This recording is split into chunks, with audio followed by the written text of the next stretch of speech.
Dear students, in continuation to the previous class, today we are going to learn about another part of atomic spectroscopic instruments, that is nebulizer-burner system.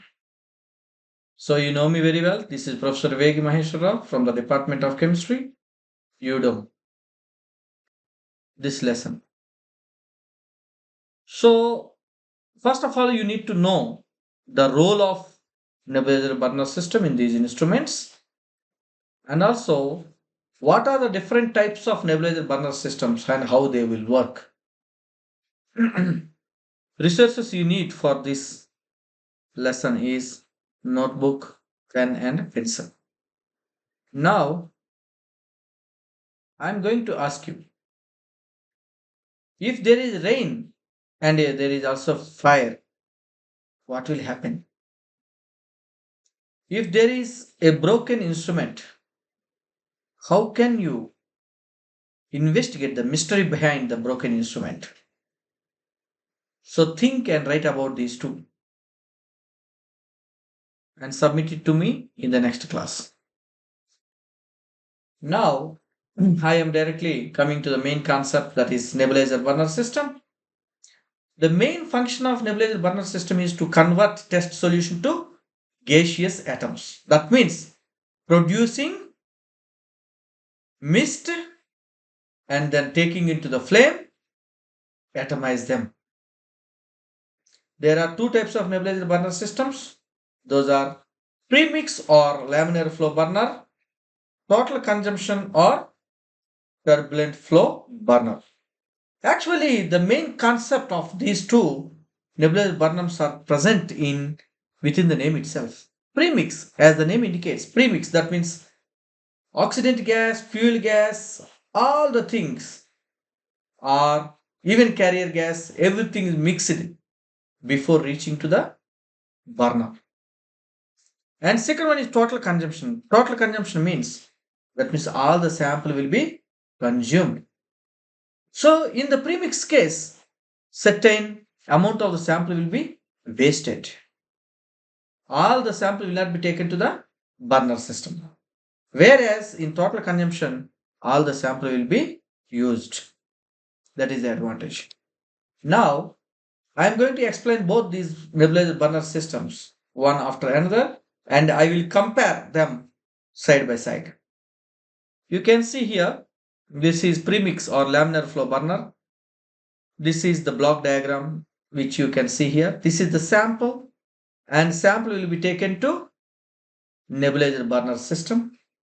And how it will take the sample to the nebulizer-burner system? It will work very similar to how you will drink a juice by using a straw. So a juice will be present in the glass, and you are putting one end of the straw into the juice, other end into the mouth, and you are reducing the pressure in your mouth so that the juice will enter to the mouth to enjoy.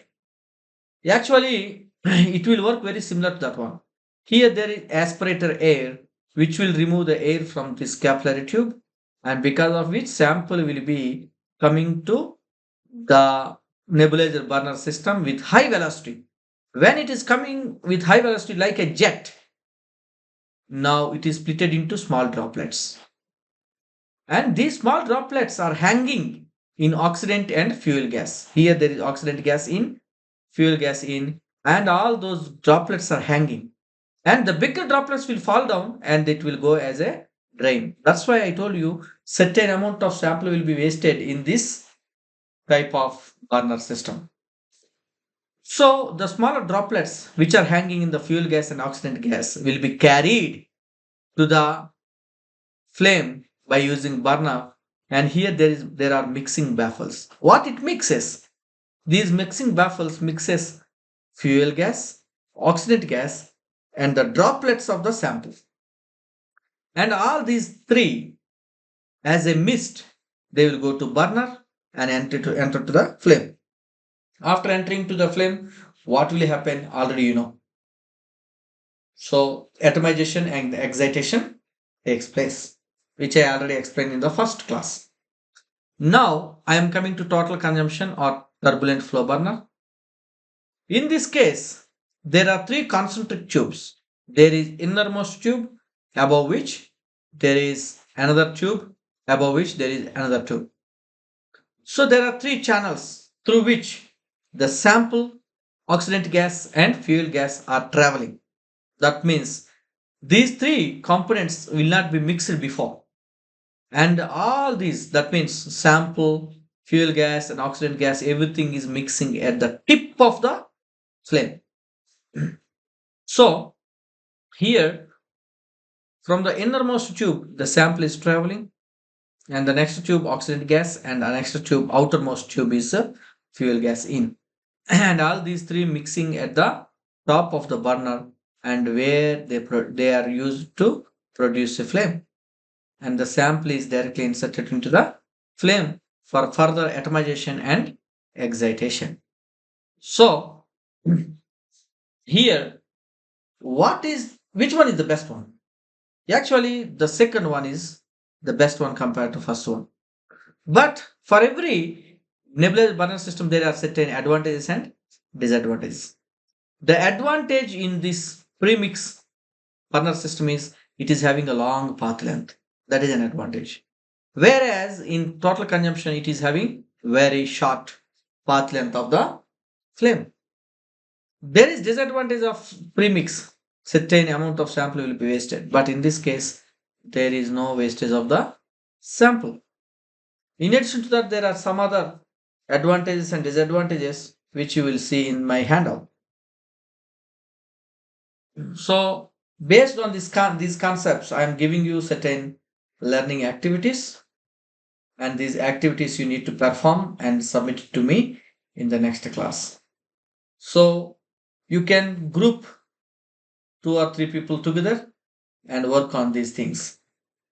Prepare a comparative table showing type, working principle, advantages, disadvantages, and applications of different nebulizer burner systems. Identify what happens to sample as it moves from solution to flame. So here there I have certain questions. So I'm giving you these questions. Answer these questions and bring it to me. Submit as an assignment. What is the primary function of nebulizer burner system in atomic absorption spectroscopy? Explain why the nebulizer burner system is critical for achieving reproducible results in flame based spectroscopic techniques. Draw the neat label block diagram of two nebulizer burner systems. This marks the end of this session. In the next lesson, you will learn more details about non-flame techniques. That means, so far we have seen the flames, atomization, excitation, everything. But there are certain techniques without using flame also. We can perform the same thing, atomization and excitation. We will see those things in the next class. Thank you.